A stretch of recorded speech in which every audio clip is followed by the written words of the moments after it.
It's a little upsetting to realize that I'm looking to strangers on the internet for validation, yet here I am. Update 1. First and foremost, thank you for all of your comments and direct messages. I recognize my initial piece was emotionally charged because I wrote it right after another dispute. I would like to add additional context and clarification.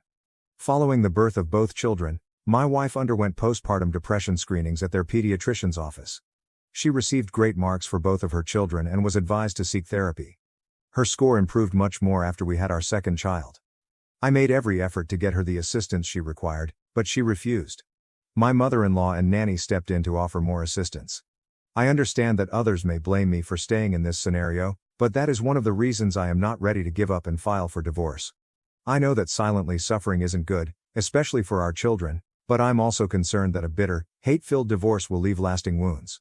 Some have compared it to taking off a bandage, claiming that while it will sting at first, the agony will pass. Still, I don't want my kids to believe that their parents hated each other because of them or some other mistake. I mentioned to a few individuals via DM that I've been prepared for every what-if situation. As a former project manager who has worked with teams and budgets, planning comes easy to me. As a result, I've consulted with 3 lawyers to better grasp our rights and entitlements. I even have a draft settlement ready and on hold, just in case.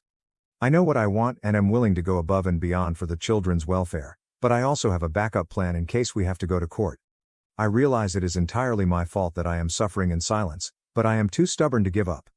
I put up with this to make my children's lives as normal as possible, to guarantee that my mother-in-law's treatments continue uninterrupted. Please accept my apologies if this does not result in the dramatic storybook finale or relationship ruin that some may anticipate. To summarize, my wife left, returned as if nothing had occurred, centered everything around her, and nothing has changed. I'm still suffering mentally, knowing deep down that nothing will get better, but I'm trying to stay strong for the kids.